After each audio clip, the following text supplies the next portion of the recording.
Hola, en la presente sesión del curso de variable compleja 2 vamos a dar técnicas que nos permitan calcular el residuo de una función en un punto singular aislado. Entonces, recordamos que si tenemos f, una función complejo evaluada de variable compleja, que es holomorfa salvo en un conjunto discreto de singularidades aisladas, y el punto Z0 es una singularidad aislada de f, entonces el residuo de la función f en el punto Z0 corresponde al coeficiente C-1 de la serie de Laurent de la función f de z alrededor del punto Z0, y queda caracterizado por el hecho de que si a la función f de z le restamos subíndice menos 1 sobre z menos z0, esta función construida de esta forma vamos a llamarla g de z. Esta es la función g de z dada por, tiene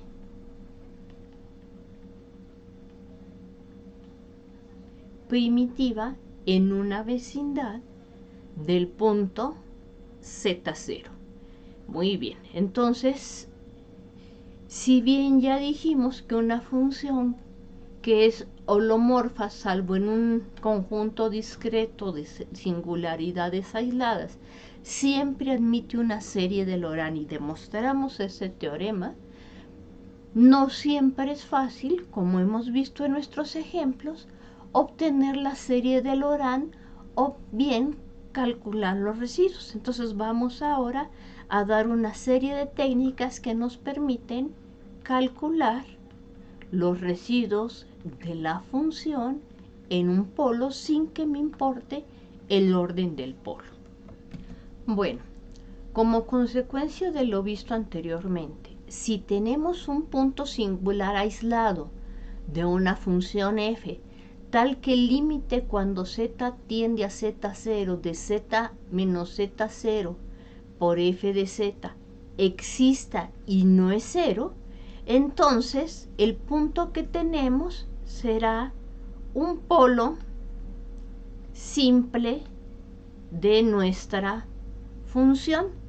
En particular, si tenemos dos funciones holomorfas g y h en una vecindad de z0, de manera que la función g no se anule en z0, pero la función h sí se anule en primer orden, entonces una forma en que podemos calcular el residuo del cociente de g sobre h, o sea, de esta función racional, en el polo simple Z0, consiste simplemente en hacer el cociente de la función g evaluada en el punto Z0 con la derivada de la función h en primer orden evaluada en el punto Z0.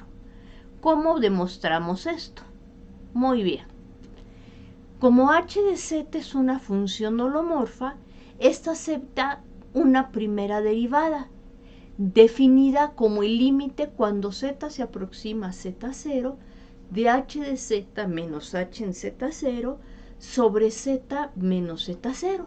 Pero por hipótesis, esa primera derivada que existe es diferente de z0.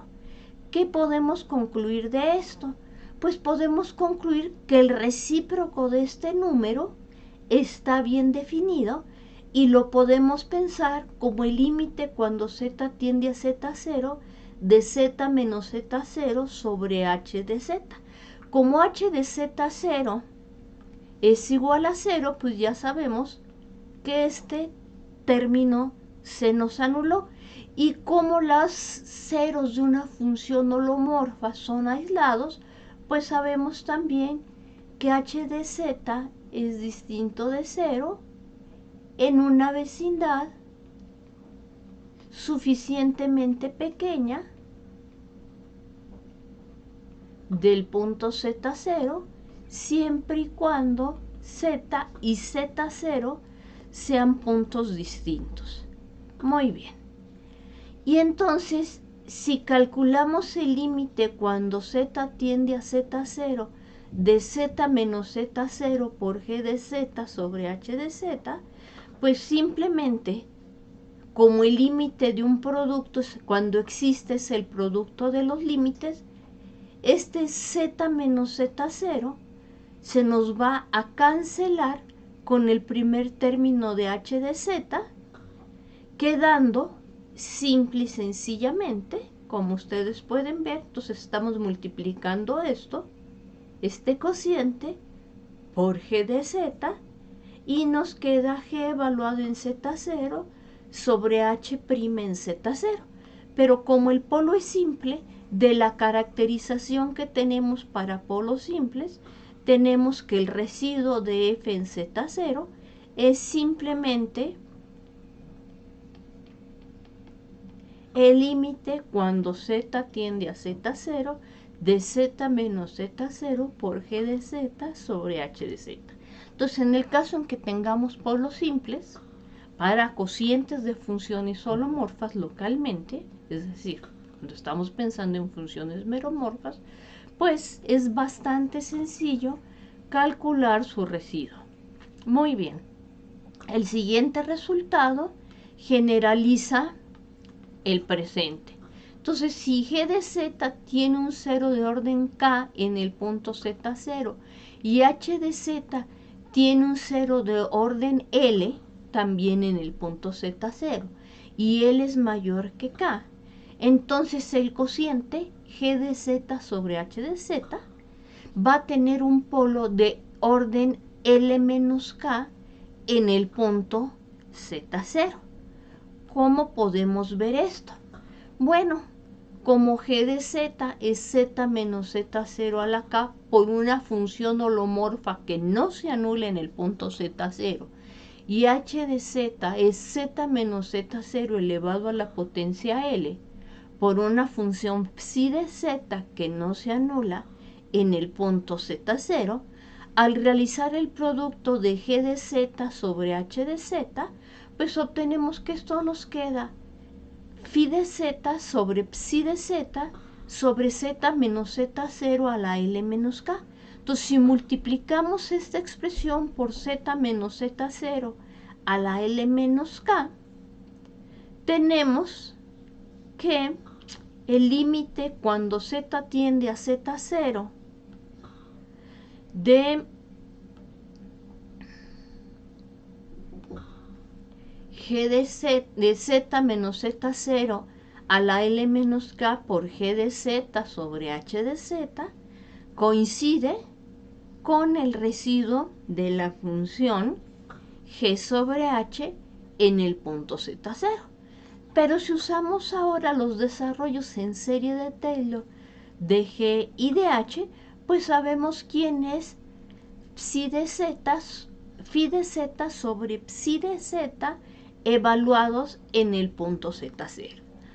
A saber, podemos enunciar la siguiente proposición.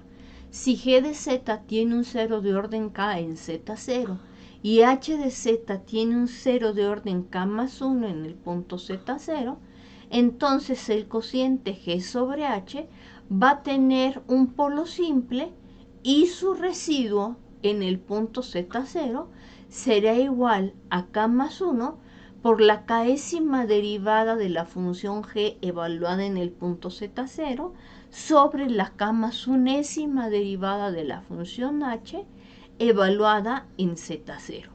¿Cómo se hace esta demostración? Bueno, como g de z tiene un cero de orden k en el punto z0, como consecuencia del teorema de Taylor asociado a la función holomorfa g, pues esta tiene un desarrollo en serie de Taylor alrededor de Z0, donde el primer término no nulo corresponde, bueno, el primer coeficiente no nulo corresponde al término Z menos Z0 a la K, y es la késima derivada de G en Z0 sobre K factorial, y posteriormente tenemos términos de orden superior. De manera similar, sabemos que como Z0 es un polo de orden K más 1 de la función h de z, pues también a la función h de z la podemos expresar como z menos z0 a la K más 1, que multiplica la K más unésima derivada de la función h en el punto z0 sobre el factorial de K más 1 más términos de orden superior, donde aquí, bueno, pues el teorema de Taylor nos dice que phi de z y psi de z no se nos anulan en una vecindad de z0 y además son funciones holomorfas. Entonces, ¿qué pasa cuando nos fijamos en z menos z0 por g de z sobre h de z? Pues aplicando lo anterior, tenemos la késima derivada de g evaluada en el punto z0 sobre k factorial más z menos z0 por la función psi de z, y tenemos la k más unésima derivada de la función h evaluada en el punto z0 sobre el factorial de k más 1 más la función psi de z que multiplica el término z menos z0. Entonces, si nos fijamos si hacemos nuestro desarrollo y simplificamos la fracción anterior, cuando z tiende a z0, pues fíjense que aquí nos queda k más 1 factorial por la késima derivada en z0 sobre la k más unésima derivada en z0, y acá tendríamos algo que está dependiendo de z menos z0 multiplicando a otra cosa que es holomorfa, y por lo tanto cuando z tiende a z0 eso se anula. Entonces estamos viendo que este valor converge simplemente a este número complejo. Entonces el residuo existe y es fácil de calcular. Bueno, en particular, el límite cuando z tiende a z0 de z menos z0 por f de z sobre g de z, lo podemos ver. Aquí debería ser g de z sobre h de z, perdón, aquí sería g de z sobre h de z, pues es k más 1 que multiplica la késima derivada en z0 sobre la k más unésima derivada en el punto z0. Entonces, para polos de orden mayor o igual que 2, también se pueden desarrollar fórmulas que nos permiten calcular el residuo de la función, como vamos a trabajar en este ejemplo. Bueno, entonces supongamos que nuestra función tiene una singularidad aislada en z0 y que k es el mínimo entero positivo, tal que el límite cuando z tiende a z0 de z menos z0 a la k por f de z existe. Entonces, esto nos está diciendo, de acuerdo con las caracterizaciones de polo, si k es el mínimo entero para el cual esto existe, pues que la función f tiene un polo de orden k en el punto z0. Y si consideramos la función phi de z como z menos z0 elevado a la potencia k multiplicado a f de z, entonces esta función se extiende de manera holomorfa al punto z0. Y por lo tanto, el residuo de la función f en el punto z0 coincide con la k menos unésima derivada de este producto en z0 sobre k menos 1 factorial. procedamos a demostrar este resultado. Bueno, sabemos que el límite cuando z tiende a z0 de z menos z0 a la k por f de z existe y que es el más pequeño para el cual existe. Y entonces la función phi de z, que es z menos z0 a la k por f de z, tiene una singularidad removible en el punto z0. Y entonces, ¿qué significa? Que se extiende a una función holomorfa en el punto z0. Y en esa vecindad, ¿qué tenemos? Bueno, pues tenemos que la función phi de z es z menos z0 a la k por f de z. Y esto tiene un desarrollo en serie de potencias. Como f de z tenía un polo de orden k, pues ya sabíamos que f de z pues era c subíndice menos k sobre z menos z0 a la k más c subíndice menos k más 1 sobre z menos z0 a la k más 1, perdón, a la k, aquí sería menos k más 1, c subíndice, bueno, 1 menos k, y aquí también tendríamos el exponente 1 menos k. Y esto, bueno, aquí sería k menos 1, porque ya estoy del otro lado. Y luego tendríamos el más c subíndice menos 1 sobre z menos z0. Y luego tendríamos todo lo que corresponde a la parte holomorfa. Entonces, cuando multiplicamos esta expresión por z menos z0 a la k, fíjense que estos dos, uno se cancela con el otro y nos queda simplemente c menos k. Cuando multiplicamos este siguiente de aquí por z menos z0 a la k, pues simplemente nos queda c subíndice menos k sobre z menos, por z menos z0 y así sucesivamente. ¿Ok? Bueno, y entonces sabemos, que esta era nuestra expresión y además por hipótesis c subíndice menos k, por esto existir y ser distinto de 0, es distinto de 0. Bueno, ¿qué pasaría si c subíndice menos k fuese 0? Si c subíndice menos k fuese 0, este límite, cuando z tiende a z0, de la k menos unésima potencia de z menos z0 a la k, por f de z, debería existir lo que contradice que k era el mínimo número para el cual este límite existía. Conclusión, el orden del polo z0 es precisamente k. Entonces, ya nada más tomamos en cuenta la expansión en serie de Taylor de la función holomorfa phi en el punto z0 y nos queda que su k menos unésima derivada en z0 es k menos 1 factorial que multiplica al término, al coeficiente c subíndice menos 1.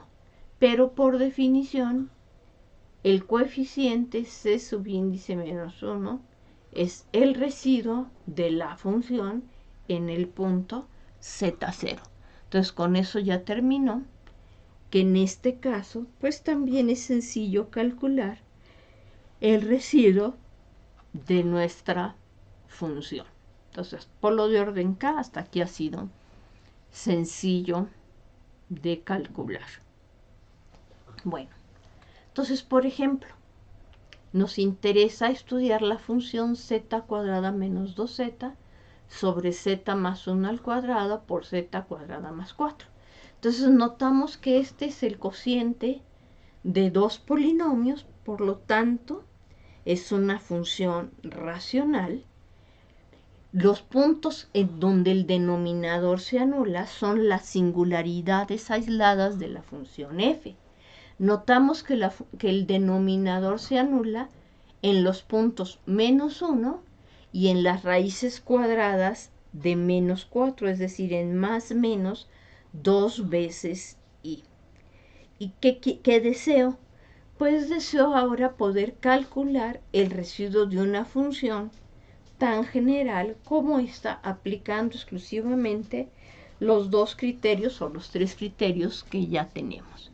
Bueno, entonces nuestros puntos singulares son menos 1 y más menos 2 veces el número complejo i. Entonces, nos fijamos en nuestros polinomios. El polinomio g de z es z, que multiplica z menos 2. Y el polinomio h de z, pues ya dijimos, es cuando z vale menos 1, entonces tenemos i menos i, 2i menos 2i, perdón, z igual a menos 1 y z igual a más menos 2i como nuestros puntos singulares. Bueno, g en 0 se anula o también se anula cuando z vale 2. Aquí es fácil porque ya tienen desarrollado aquí el producto y entonces el numerador se anula en el punto 0 y en el punto 2. Mientras que el denominador, es lo que nos corresponde estudiar, se anula en menos 1 y en más menos 2i. En menos 1 se anula orden 2 y en más menos 2i se anula orden 1. ¿Qué significa esto? Pues que h y g no tienen factores comunes. Entonces ya tenemos esto reducido. Entonces, ¿cómo calculamos el residuo de esta función en sus distintos puntos singulares?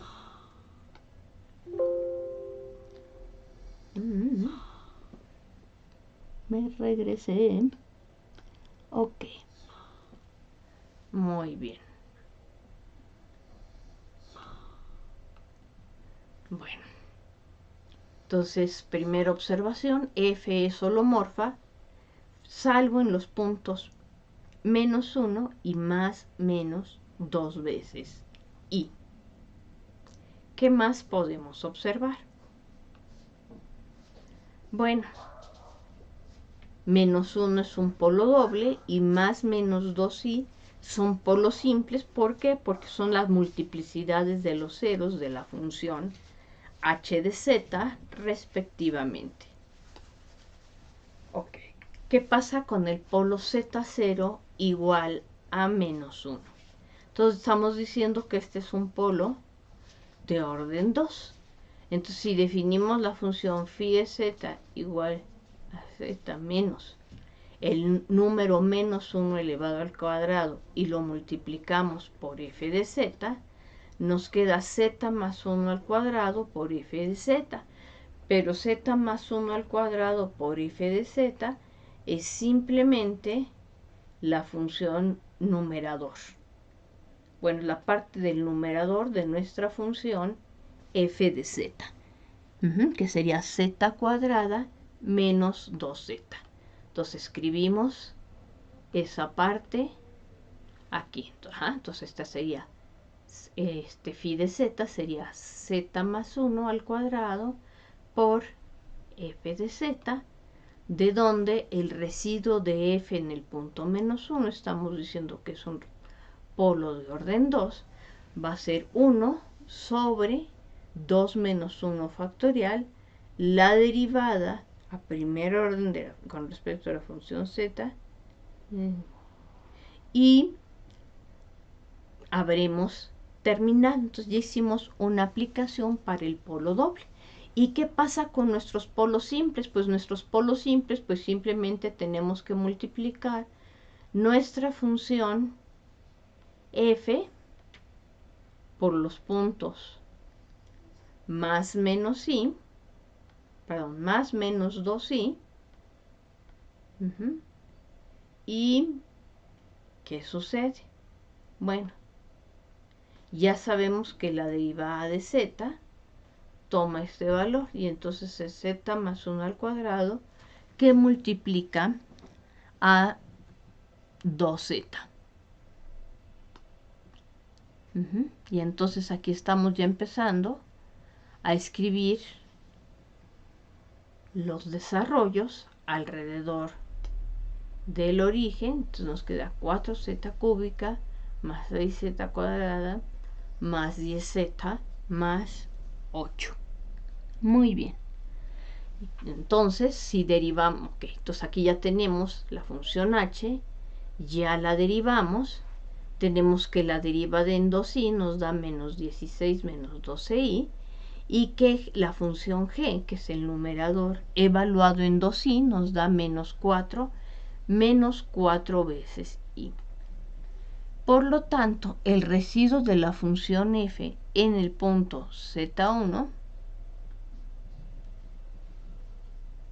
se puede calcular y nos va a dar g evaluada en z1 sobre la derivada de h evaluada en z1, que al sustituir y simplificar nos queda 7 más i sobre 25. Y si hacemos lo mismo para el punto z2, pues obtenemos que es la función g evaluada en z2 sobre la derivada de h evaluada en el punto z2, lo cual nos queda el conjugado del residuo de f en el punto z1, como ustedes ya habrán podido notar. ¿Qué vamos a hacer ahora? Bueno, pues vamos a dar otro ejemplito. Consideremos la función exponencial de z por el cosecante cuadrado de z. Acuérdense que la función cosecante está definida como el recíproco de la función seno. Como aquí está el cuadrado, aquí también tengo que considerar el cuadrado del seno. Bueno, sabemos que la función exponencial es una función entera y nunca nula. La función seno de z también es una función entera. Seno cuadrado de z es producto de funciones enteras, ser entera, pero la función seno se anula en cualquier múltiplo entero de pi, por lo que esta función f de z tiene una infinidad de puntos singulares en el plano complejo, a saber, en todos los puntos de la forma pi por i. Bueno, entonces, ¿qué tenemos que hacer? Pues investigar cuál es el comportamiento de esta función en una vecindad de estos puntos, por lo cual, si aplicamos la demostración, nos falta tomar el límite cuando z tiende a z0 de z menos z0 al cuadrado por nuestra función f de z cuando z0 es más o menos 2i. Entonces, si ya definimos esta función phi de z, de acuerdo con lo antes demostrado, pues el residuo de la función f en cualquiera de los puntos singulares z subíndice k, es decir, en todos los múltiplos de pi, nos va a dar la derivada de phi sobre 1 factorial, que sería el 2 menos 1 factorial. ¿Sí? Entonces aquí ya dijimos que es sencillo calcular estos residuos. Por otra parte, si queremos ver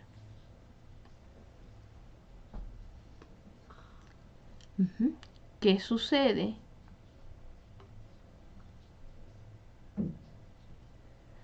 si aplicamos completito todo el criterio de derivada? Ya no solamente quiero saber que existe, quiero saber quién es, pues tenemos que derivar z menos z cuadrada por exponencial de z por el cociente cuadrado de z. Y nos queda que esto es esta suma de los términos que estoy señalando, aquí con la guía en rojito. Y si esto tiene esta propiedad, pues simplemente tengo que evaluar en los puntos que me interesan. Entonces vamos a evaluar en todos los puntos de la forma z menos kpi. Y entonces, al hacer eso, obtenemos este desarrollo que proviene de hacer las derivadas evaluada en cero. Pero cuando nos fijamos en esto evaluado en cero, pues lo que estamos diciendo es que es el límite cuando u tiende a cero de la función u cuadrada sobre el cuadrado del seno de kp más u, el cuadrado del... Luego viene la derivada de la parte de arriba por, bueno, sobre el seno cúbico de kp más u. Ok.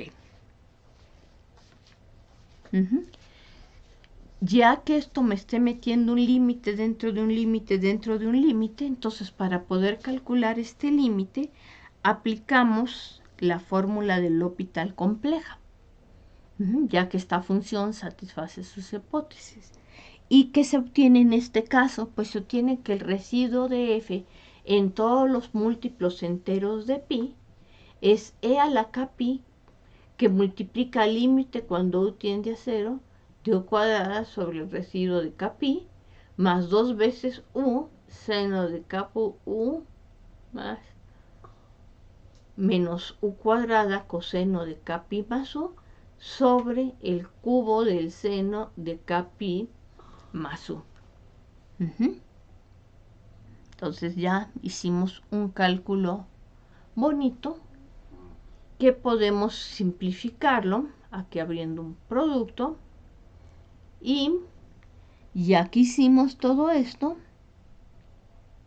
obtenemos quién será el residuo de nuestra función en el punto múltiplo entero de pi para cualquiera de ellos.